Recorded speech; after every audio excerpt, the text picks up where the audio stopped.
برطانیہ سے پاکستان کا ایک خاص تعلق بھی ہے، اور وہ یہ کہ وہاں تقریباً 12 لاکھ پاکستانی جو ہیں وہ تارکین کے طور پر رہتے ہیں، وہ وہاں کے سٹیزن بن چکے ہیں۔ تو یقینی بات ہے کہ اگر برطانیہ کے اندر کچھ ہوتا ہے تو اس کے اثرات، اس سے متعلق تشویش جو ہے وہ ہمیں بھی یہاں پہ پاکستان میں محسوس ہوتی ہے۔ برطانیہ نے اس سال جب کا آغاز کیا تو ایک ان کی بہت بڑی کامیابی یہ رہی کہ انہوں نے بریکسٹ، جو کہ گزشتہ 4 سال سے ان کے لیے ایک شدید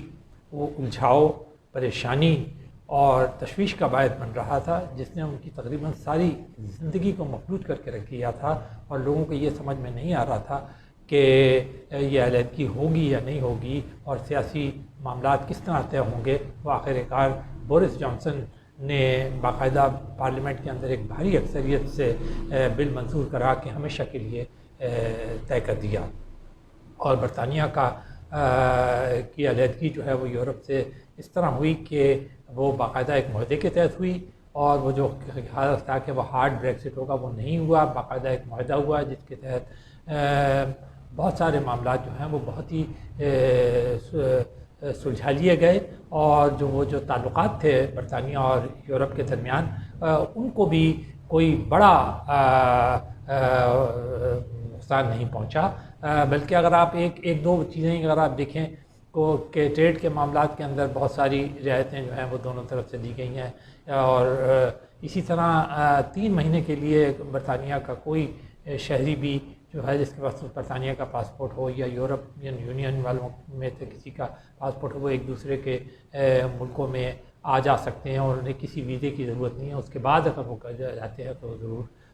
ہوگی۔ تو یہ مطلب یہ کہ انہوں نے، اور پھر اس کے بعد یہ کہنا کہ جی برطانیہ جو ہے وہ بہرحال یورپ کا حصہ ہے، پھر برطانیہ نے اس بات پر خوشی کا اظہار بھی کیا، تو ایک مسئلہ تو ان کا یہ حل ہو گیا۔ لیکن جو مسئلہ ان کے لیے اس وقت بہت زیادہ سیریس بن گیا وہ یہ ہے کہ جو کووڈ-19 ہے وہ وہاں پر بڑا ہی سیریس ہوا، اور نہ صرف سیریس ہوا بلکہ اس کا ایک دوسرا ویریئنٹ، ایک دوسری قسم جو تھی وہ کرونا وائرس کی سامنے آئی، جو کہ بہت، اس کا پھیلاؤ جو تھا وہ بہت تیزی سے تھا۔ لیکن جہاں یہ کووڈ، اور اس لیے دوسری مرتبہ برطانیہ جو تھا وہ اس تمام علاقے میں وہ ملک تھا جو کہ جسے دوسری مرتبہ نیشنل لاک ڈاؤن میں جانا پڑا، اور اس مرتبہ تو لاک ڈاؤن اتنا سخت ہے کہ وہاں پر اسکول بھی بند کر دیے گئے ہیں۔ پہلے حالانکہ اسکول جو تھے وہ کھلے ہوئے تھے، اور مختلف قسم کی ٹیئرز کے تحت، ٹیئر 3 ٹیئر 4 کے تحت یہ لاک ڈاؤنز جو تھے یہ چل رہے تھے۔ اب صورتحال یہ ہے کہ برطانیہ کو ایک ایڈوانٹیج بھی بہت حاصل ہو گیا ہے، وہ یہ ہے کہ خود انہوں نے ایک ویکسین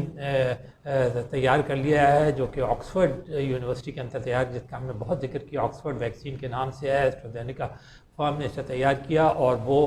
باقاعدہ لگانا شروع کر دیا گیا ہے۔ اور اسی طرح انہوں نے امریکہ کا جو فائزر ویکسین تھا اس کو بھی بہت بڑی تعداد میں، لاکھوں کی تعداد میں، 40 لاکھ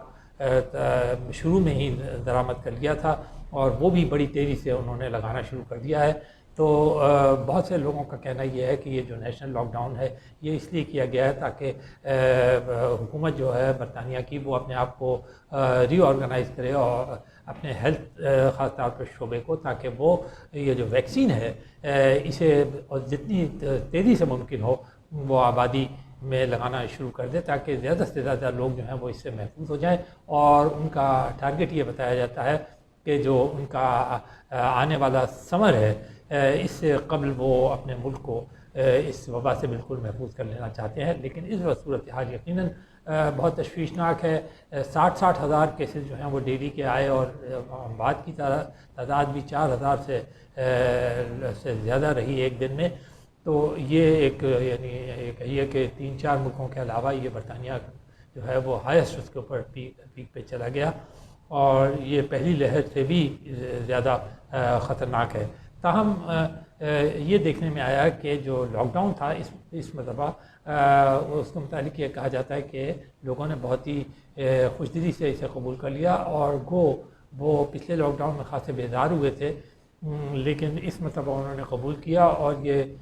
لاک ڈاؤن جو ہے وہ کرسمس جو کہ ان کا سب سے بڑا تہوار ہوتا ہے، سب سے زیادہ خوشی کا تہوار ہوتا ہے، جس میں ان کا ملنا جلنا اور ایک شاپنگ کرنا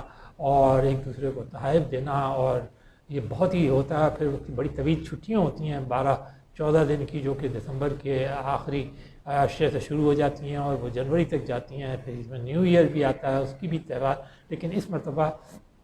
وہاں پر ان تمام چیزوں پر پابندی رہی، اور ایک مثالی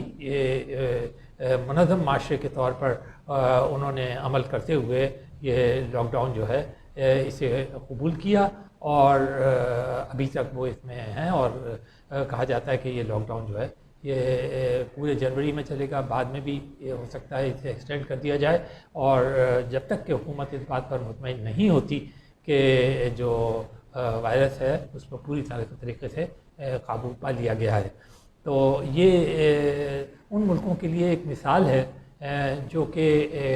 یہ کہتے ہیں کہ لاک ڈاؤن سے کے نقصانات جو ہیں، یا یہ کہ اسے منظم طریقے سے وائرس کو ڈیل کرنا جو ہے وہ ممکن نہیں ہے، تو یہ برطانیہ جو ہے یہ کر کے دکھا رہا ہے، اور اسی کو فالو کر رہے ہیں یورپین ممالک بھی کر رہے ہیں، اور دوسرے ممالک بھی بڑی تیزی سے کر رہے ہیں، کیونکہ سب سے پہلے جو ویکسین فائزر کا لگایا تھا وہ برطانیہ میں لگایا گیا تھا، اس کے بعد پھر